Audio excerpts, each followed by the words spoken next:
We're going to start with the discussion portion. Just to give a little context to the reading that we've been doing. I am a big fan of having designers think about artifacts through the lens of criticism every now and then. I have a background in games criticism. I did that for about 10 years in parallel with my illustrious academic career when I was still in Sweden. I also teach games criticism to unrelated students here at MIT. And when it comes to how to do critiques of interactive artifacts, there's still a lot of uncertainty about how to best do it and how and why it needs to be different from criticism of film or literature or any of these things that we've been doing analysis of since forever. And one of the approaches is a method called interaction criticism. It's not specifically designed for games or playful interactive experiences, but just interactive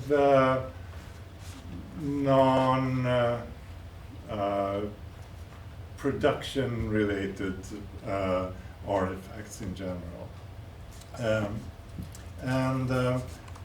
The text we've been reading today is one from the originator himself, Jeff Bartzell, sort of trying to give an introduction to the method and the theory behind it.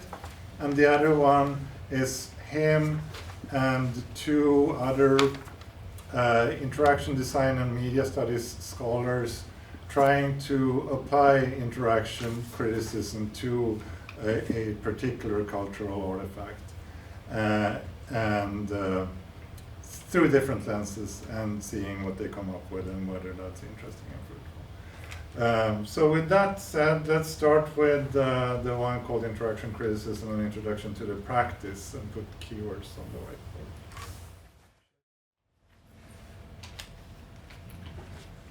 Okay, so maybe we want to start with, it doesn't matter which one of these two we start with, but subjective. Who put that there? Hello. Okay, hello. Okay, so one of the interesting things from this paper I noticed is that, when you talk about criticism, it's someone's judgment on a thing, and that judgment can often be subjective. And so a lot of the discussion in this paper is reconciling the clearly subjective nature of criticism, but in a way that they say is judgments that are subjective but non-perspectival. Is that how you pronounce that? I think they probably just made up the word, so it's your call. I know what they mean, Yeah. Which ties into perspectives, but the idea is that, the judgment itself comes from, they focus on critics that are experts in their fields, and the judgments themselves come from experts who know about many similar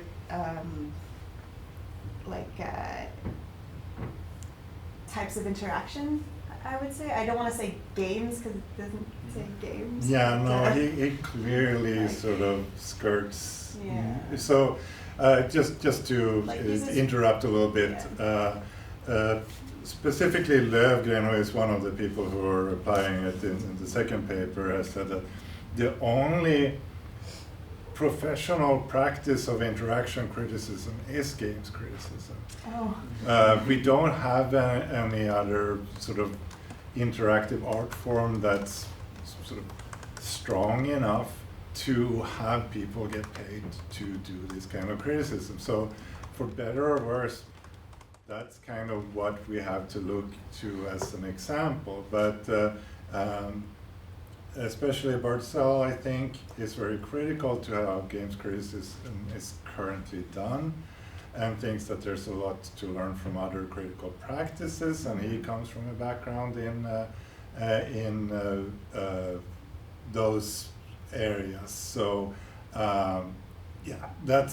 he's not gonna talk about games, but they're sort of hovering in there. And he also mentions, I guess, also that they're not talking about amateur critics, like the people who go on Amazon or on Steam and rate whatever they want to rate, because that could be subjective, but very based on like that person's own experience without trying to see things in a broader context.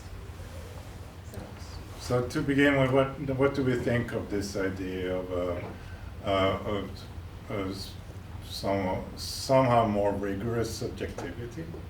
Yeah, that's a good. Reflections on that?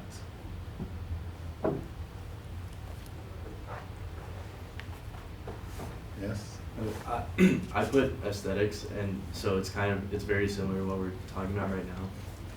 Which I find that like throughout the readings that we've been doing, like design is like in the middle of like science and art. So a lot of times there's like a temptation to do things very scientifically, but like that fails when aesthetics come into play because they're very subjective. And so that's why we need criticism. Like that's what the author was kind of saying. Right, so we don't have a choice, but to rely on our subjectivity, because there's no other rules given to us for how to evaluate this kind of stuff. It's not just describable. That misses some important point. And by the way, I would say that Bartzell doesn't think of design as something in between science and art, but rather something distinctly different from both.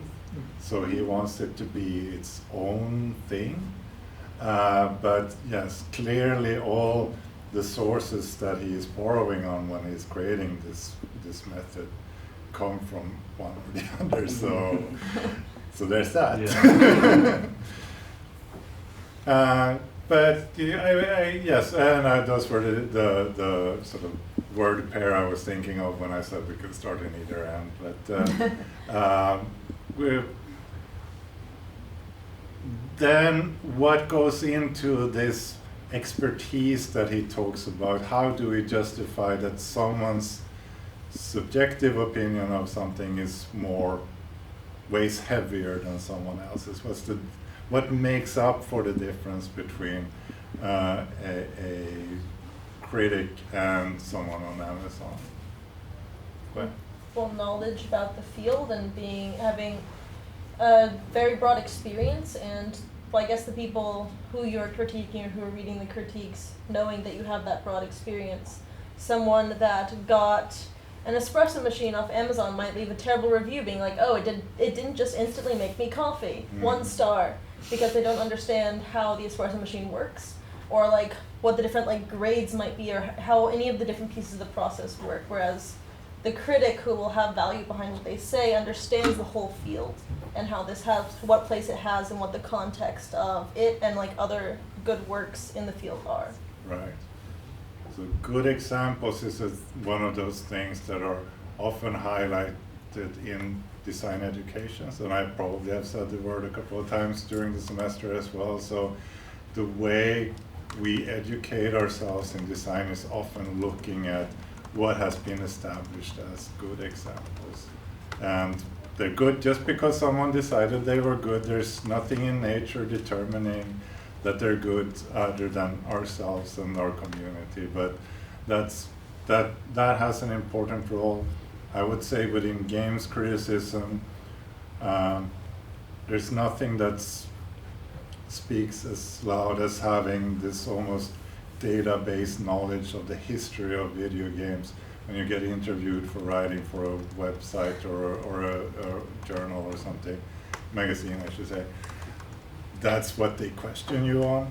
Like, do you know about this and that? And that is the most important criteria for whether you're going to get the job or not. Just do you know the history? Yes, and that is one of the things that Bartzell would say is a problem with games criticism. What do you think could be potentially an issue with that kind of filter for who gets to be a critic? I'm not playing games to know the history of games. Right, but yeah, they actually expect you to not just know it, but have played it. So the most well played, if we can make up a word based on well read. So the most well played people tend to get the jobs as critics. But is there a problem with that? And what would that be? Well, now we're sort of off the paper already, but we'll get back there. There's sort of a disconnect between someone who has played a lot of games and someone who has played no games, I guess. Yes. But yes. Well, I mean, it was a good point. So it would be difficult for the folks who've played a lot of games to be able to even translate their thoughts to someone who's never played like those games. Oh, that's what you were saying. Right, so yes. You will be a little bit like, let's say, a jazz critic that just listens to Coltrane. well, not even Coltrane is for the masses. Okay. Like, they're beyond Coltrane. Right. They might be talking above the heads of most people, so there's a disconnect with the audience.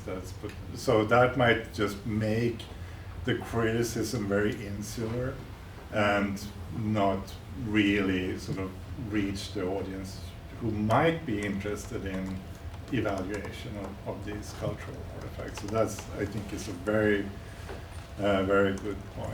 Anything else along those lines? So would a fix to accommodate for that be to like ask for a writing sample and actually judge whether or not that person can communicate to Right. multiple levels of an audience? Actually, the most important skill is not being a very knowledgeable gamer, but being a good writer. Because without that skill, you get nowhere, and no one's going to read you basically because you write like a robot or something. Actually, I want to say even the converse might actually be true of trying to look for people who don't sort of toe the line of traditional game criticism has become a lot more sought after and invited now. So folks who are expressly stating opinions from or analyzing games that are coming out from the lens of something that's not like traditional games criticism seems in this click hungry media landscape seems actually to be a lot more interesting to read. Right. So they're good writers and they're bringing a new perspective. And I think for among other things, one important reason is that there is an existing hegemony around the field of what a good game is and should be, that may be based on assumptions about gender and culture that should be questioned. It might be white men writing for white men, basically, of a certain age. And if we think, especially back in time, playing video games, having grown up playing all these games on all these consoles implies a very strong privilege when it comes to finance, your family's finances, for instance. Consoles used to be, I mean, they used to cost the same as they cost today. Games used to cost the same as they cost today, but that was a lot more money in the 80s and 90s than it is now. So someone who had access to all of the existing home consoles was probably a rich kid. You know? So those were the ones who became reviewers and decided what a good game is. So there's something about looking to those good examples that could also need some questioning, and we might need to break with those traditions and look at other potential values in interactive artifacts as the ones that we are creating. Those that are maybe more inclusive, or taking other skill sets to heart rather than just, excellent hand-eye coordination or whatever it is that makes you a good gamer. Okay, so before we leave this though, yes. there's one more angle I want to bring up, which is even if you were expressly looking for people who state that they have a long history with games and can bring up this catalog, like which history, right? Because it's games or even digital games, and if you extend that out to non-digital games, to include board games and tabletop and sports, then it's like each country, each region has its own history, and people consider different things canonical. So, a lot of American white men writing for white boys pretty much, have a fairly lacking experience of Eastern Bloc games. Even games that were released in Asia, for instance. Only the few Japanese games that sort of like are released in America are and they think that's all of Japan, right? And it's like, right. No, that's not. That's part of Japan and not even all of Asia. Yeah. So that would be an example. That would be another problem. It's like you assume that a long history implies a comprehensive history, but no one really has a comprehensive history with the entire world's history of games. Yes. And that criticism has been put towards design studies as well. I mean, we are reading three white men of a somewhat certain age here today. So they are to some extent sort of myopic as well when it comes to cultural values in these artifacts. And I was thinking maybe we can get back on track by inviting whoever put perspectives on there. That was me. Yeah. They were talking in this article about like the four perspectives of like, what was it? The designer, the user, what were they? Like the Artifact design. in society. Artifact in society. Yeah. And it's like, it was sort of what I was talking about before. It's like someone who is very well played is going to have a different interaction with the artifact compared to someone who does not play a lot of games. Just, you have to consider a lot of different perspectives, and it's very easy to get stuck in. And the idea is you are like, get stuck in one. Mm-hmm. Like, a creator can't see their own problems a lot of the time, which is why you need criticism. Right. And the criticizer doesn't have the perspective that the creator does.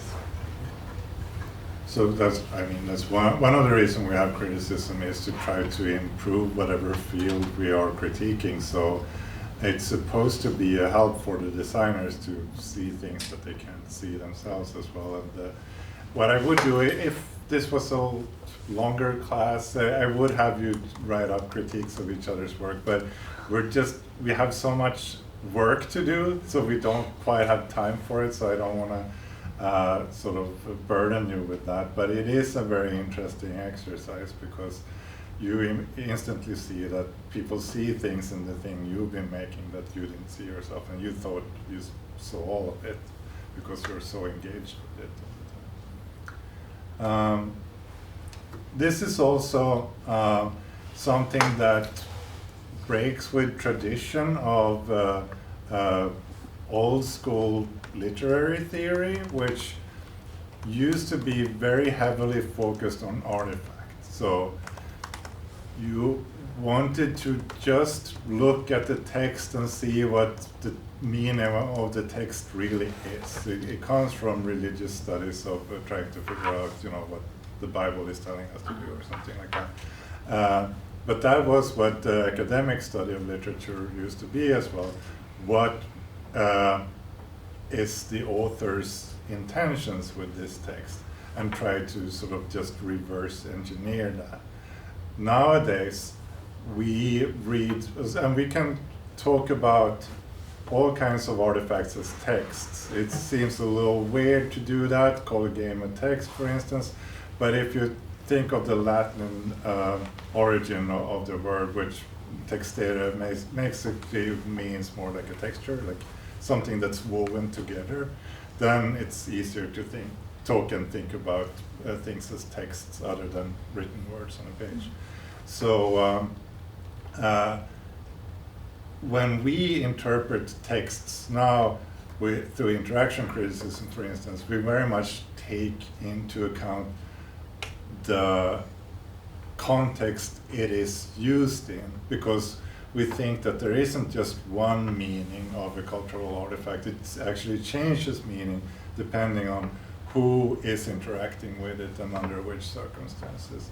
So, and that is something that has changed literature studies as well. The idea of it being someone encountering the text, which you can hear in the name of reader response theory, for instance, which is, it's not just about what Shakespeare meant when he wrote the text. It's about how a reader now can respond to a text like Hamlet that is of interest. So this is very much based on that tradition of we are doing a reading not just of the artifact itself, but the context of use and the identity of the user. Okay, so what do we have left? Let's talk about a little bit about balance. So I put that up there, and it was mostly about, he was talking about how with the criticisms there's somewhat of trying to strike this balance, and between like historical context, cultural significance, and being like technical descriptions, and like how do you balance the different elements that you should be looking at, because these are all different lenses that a different person might evaluate through differently, especially based on what field they're in that is not interaction design or interaction criticism. Mm-hmm. For design, but like scientific design is very much of the how this was done, or criticism of how this was done in empirical facts. And so there's a lot about different ways to focus those designs, or to focus the criticism based on the different aspects that you can be trying to evaluate it through. And that is what I think for Bardsell, that is one of the things that creates the need for interaction criticism, because that's somewhat alien to someone who is doing criticism of movies or literature. To them, it's perfectly fine to look at it as just something that is being evaluated for its aesthetics. End of story. Well, when we evaluate a game, let's say you're driving a car in the game and the steering works very poorly, it's just, there's a usability issue there that's very similar to when we evaluate cars. So if the steering is bad, that's gonna affect the quality of this kind of artwork thing, but it's a very sort of usability centered thing. So games and interactive artifacts live in this weird space where these things come together and all of them matter. So some of it is just matter of factly, like this steering wheel is bad, while some of it is like the scenery of the car ride in this game evokes emotions, blah blah blah. So to me, it's what makes interaction design cool, because it has all of these very different qualities to it, and they can be foregrounded or sort of be more part of the periphery, but they all have to work in concert for an interaction design, for the unity or organic unity of it, as Barcel says, to click. Okay, so I guess we just have one framework, so let's do that one as well, so you don't feel left out. Yeah, I put framework because this article is like a lot about developing like a way to criticize interactive material, and like I think it mentions how like it's about developing skills that enable people to think about interaction, and so that's why I thought framework was a good word. Right. Yeah, I mean that's what he's doing here. So it's a somewhat ambitious project to sort of establish, starting the establishment of a framework that goes outside of the sort of tradition of HCI, which is much more usability focused, and without losing those qualities, still capturing the things that sort of fall through the net of what that type of criticism or that type of evaluation captures in an experience. Okay, are we ready for paper number 2, looking at the actual application of interaction criticism? A question. Yes. What's the difference? So there are, correct me if I'm wrong, there are car critics, right? There are Yes. people who review cars Yes. professionally. Yes. What's the difference? Would that be considered a form of Interaction criticism. of design? Right, so I think that to Barcel it doesn't. It's not. No. Okay. It's because the focus is so much on the usability aspects. Not on like the interiors. Right, I and mean, speakers and yes, we do sometimes see that kind of approach where someone is sort of trying to focus more on the experience of a car Okay. or something like that, and that's when it starts coming closer to that line. So he talks about, not in this paper, but in another sort of parallel paper, he talks about interior design and things like that, that there's definitely touch points.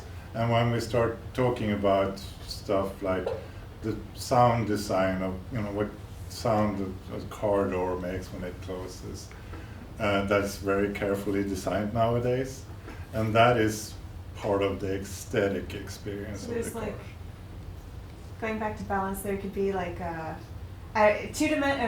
one-dimensional might be too few dimensions, but like there's aesthetics on one side and like usability, technical details on the other, and like car critics fall much closer to the technical usability side. Interior design falls much more towards the aesthetic side.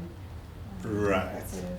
But interior design, so maybe it's not a line, because interior design critique is still very far from traditional literary theory. Okay. So maybe it's some kind of weird polygon. I don't think it's even a triangle, but yeah, it's a field where he sort of tries to visualize some of the Oh yeah, he's got some diagrams. right, but maybe not necessarily like all of them. I don't think he tries to be comprehensive of what that space looks like, but I feel like the paper is still written as a critique of HCI studies. So that's the one he wants to focus on. Like, you guys are missing things when you decide what gets accepted to Kai or something. Okay, that But makes that's the sense. context of where he's publishing it, right? Yes. Interacting with computers in part is the magazine, Yeah. it's the journal. And I'm curious about that other paper that you're describing, because you're talking about interior design. I'm thinking there's got to be architectural criticism that's a fairly well-established field, And right, the only difference that I see between what he's arguing and architectural criticism is the use of computers in his Right. what he's describing. You know, we're talking about concrete and steel and wood and other kinds of materials, but everything else, architecture is just as interactive as anything built by interaction. Right. The outside of academia, professional core of architectural critics is very small. Sure. So I don't think it reaches, so it was Löfgren who said it's only the games that really have an established core of professional critics outside of academia. And I think he's thinking that the architectural critics are too few. I mean, that's perfectly fine. Right, so- to argue that it should be a larger field. Right, so, and I also think that when we look towards architecture, we're also seeing this transition where they try to focus more on experience and different perspectives rather than saying that the quality of the architecture is in the artifact itself. It used to be, if you look at architecture education, the good examples was very much about like, this is good because this and this and this, rather than talking about it's good from this perspective because this and that. So there is that movement within architectural criticism as well to go maybe I usually have architecture students in the other classes, and they always giggle when I mention Gary, because within architecture he's seen as kind of a fad, and we have a big wonky example of that here on campus. So that sort of focus on the beautiful shapes and all of that is a little old school now in architecture, and now it's more about this, how livable is this, or how how well can you work in that weird bubble, and turns out not very well. Because, just as literary criticism and no doubt interactive design criticism is going to go through these waves, right, of different styles of criticism, and then they don't invalidate the old ones. They just add to how we look at the same. Right, but they might invalidate decisions to hire certain architects to do certain flagship buildings on campus or something like that. I don't think that choice would be made. Based on criticism. Yeah, based on sort of, oh yeah, that was maybe cool because the methods were new and they're not so new anymore, so yeah, it's a little bit of that hype thing has gone away from, oh, we can actually have computers design curves that we couldn't calculate before if they would be, load bearing. So certainly at MIT, because we have an architecture department and architecture faculty, criticism must influence the choice of architects. Yeah. I mean, I think for one thing, the MIT campus has a lot more examples of high-profile architectural drawn buildings than almost any other campus, because we have such a prominent architecture department. And through a series of styles that don't necessarily always fit together. They don't. You don't have to. The scrapbook. Yeah, it's very much a scrapbook. Anyway, that's a little bit of a tangent, I feel. So, or any other thoughts on the Vercel paper, though, before we leave? No, we're good. Okay, now let's do keywords for the second.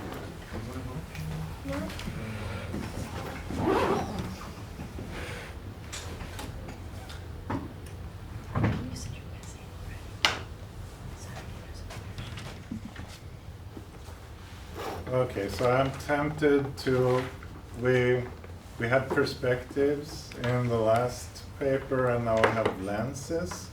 So maybe we can start with lenses, and they can describe what the difference between a lens and a perspective.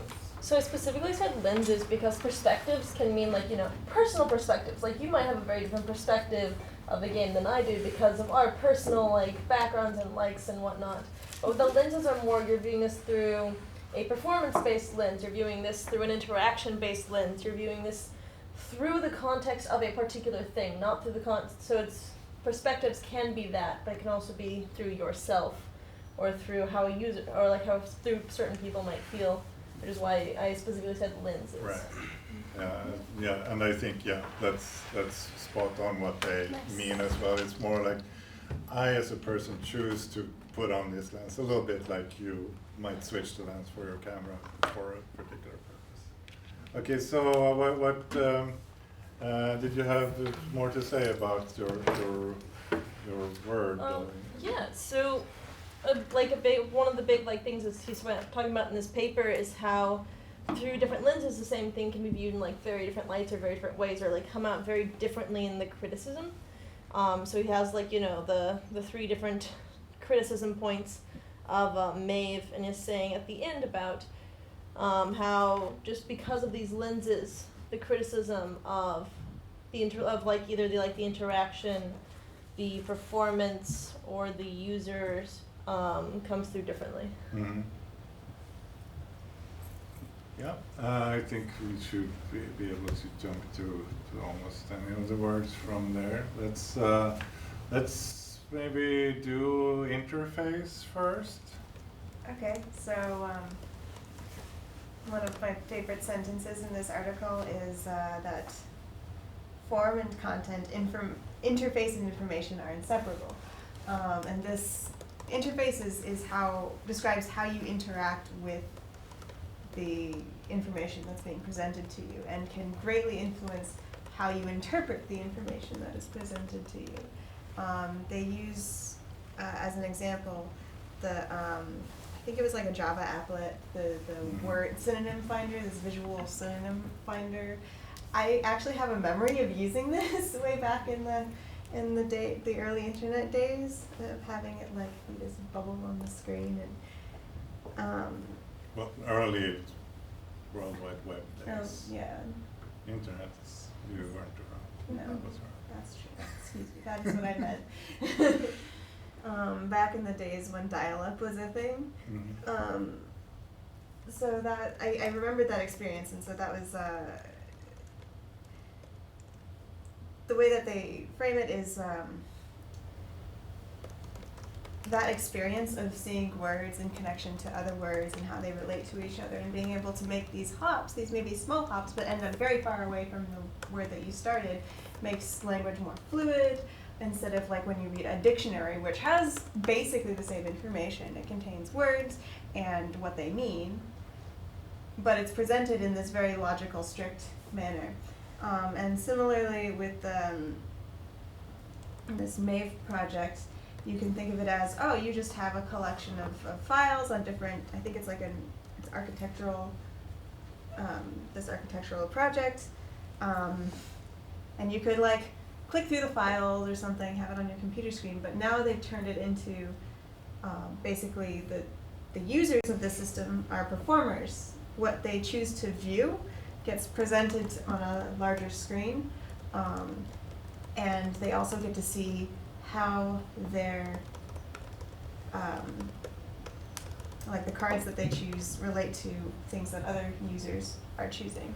And this adds like a social element, a performative element, and greatly changes the way users can see how each of these different cards are. Like they can actually see more direct comparisons and get a broader sense of that. So yeah, okay, I ran this. No. Yeah, that's a pretty powerful idea. I think that it's not just sort of a quantitative difference between different interfaces. Like another example would be like the physical typewriter versus a word processor. It's not just that the word processor makes it easier or faster to produce text. We actually write different things. We think differently because of this word processor working in a certain way than we used to think when we had typewriters. It's somehow changed the world and not just, again, quantitatively, but qualitatively, people understand texts and themselves differently because of this change of interface. And this is just, you know, an extension of that, where we can understand another data set completely differently depending on how it is not just presented to us, but how we are allowed to interact with it. We will get back a little bit to the idea of being able to interacting with ideas next week, when we're going to start thinking about how to disseminate the knowledge that we're generating in this class. But I'll leave that there for now. I'm just gonna keep going here. Distinction. That was me. The article was talking a lot about how increasingly we're splitting like form and function. And the idea is like the information you want to convey to the user and the way that you do that are considered differently, and that's not a good thing. Mm-hmm. It's like the idea of using the like lenses and the interface, the stuff we've been talking about, to mix the two, because it's often more successful. Like you want to get like I'm just going to use a video game, like you want to get plot information across to the player because it's a story, but you also want them to have like fun while doing it and interact with the story. Mm-hmm. So it's like they were talking about the idea of performative experiences. Yeah. That goes very much along the same lines of what we were talking about with the interfaces, I think. Let's keep on going. The information. Yeah. The reason I put that down was also because of the way the paper said that interface and information are inseparable. It's not, as you've all caught on to the same idea. I guess that is the big takeaway from this paper, and it's all, I think, the same sort of criticism of maybe specifically in software engineering, we for reasons of dealing with complexity, we divided different aspects of these artifacts into different roles and different teams, and it turns out it's kind of a sub-optimization, because it all has to sort of work in concert or it's not going to be successful, and sort of trying to find a way back to ideas of the designer and the one actually manufacturing something being the same person, where they have full control over all aspects of it, to how can we have complex development with a lot of people involved and still not lose touch of the organic unity of the thing, how it all relates to each other. Did performance have anything else to add that hasn't come up already? I feel like we're beating this to the ground. Or information, for the matter. Yes, if there was something that you felt hasn't been.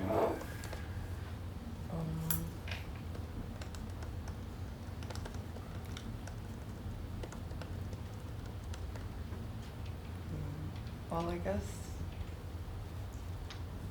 we didn't talk about like the communication aspect. Mm-hmm. That was in the paper, like about how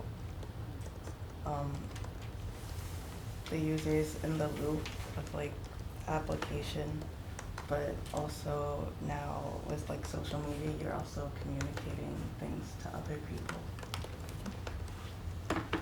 Right. Yeah.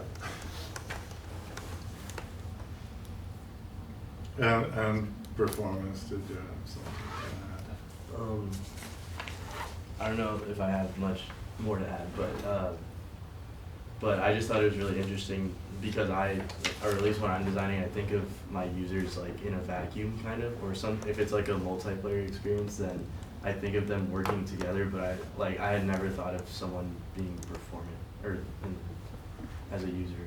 Right. And so I just thought that was interesting, like an interesting takeaway for me in my design endeavors. Right. I don't think it's just pointing towards the importance of user testing, but also trying to challenge your own assumptions as you're having people test your artifact.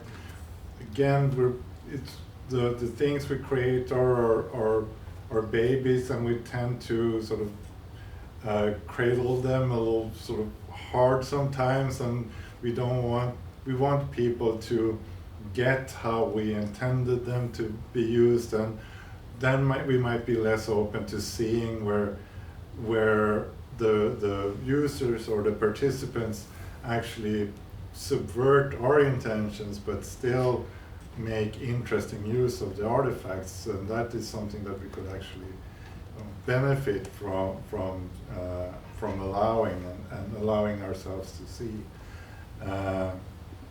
And I think just one example was when I was talking to game designers here in Boston about designing co-op games, and I was making a case that they often make a less interesting experience for player 2 than for player 1. I had a guy come up to me afterwards saying, I've made co-op games for 10 years. I've never thought of myself as anything other than player 1. So, if you're making those kinds of experiences, at least try out the different roles that you're designing for. Just not make assumptions that, well, the expert or the highly skilled person is always going to be in this role and that fits me, so I'm always going to try out that role, because when you try out the role of player 2, you might find that it's much less fun or interesting than you intended it for it to be. Just as one brief example. I also found it really interesting how they connected performance to social media platforms, because that is an interactive experience that isn't a game. Yeah. Some people think it's a game. How many likes do you have? Yeah, it can be gamed for sure. Yeah, or like World of Warcraft, where you create this alternate persona, or you put on this, you perform the role of night elf priest or whatever, or you perform the role of a popular figure on Twitter who talks about puppies, Right. and that sort of thing. And I hadn't thought of it as performance before, but it really comes down to that. And depending on how much community aspect you have inside of whatever you're developing, it seems like there's more of a performance aspect. Yeah, there's a lot of opportunity for designing your own role or identity online than you have in offline performance. I mean, we're still performing a certain role when we're at work or versus at home and so on, but you have a lot more variables to tweak, I think, online. And it's just something that's inherently new. It's not something that we have any experience from before this century. We just didn't have massively multi-experienced virtual environments, and now we do. So we're struggling a little bit with how to design for them and make sense of them, but no one else is going to do it for us. So you are the ones to solve these issues. Congratulations.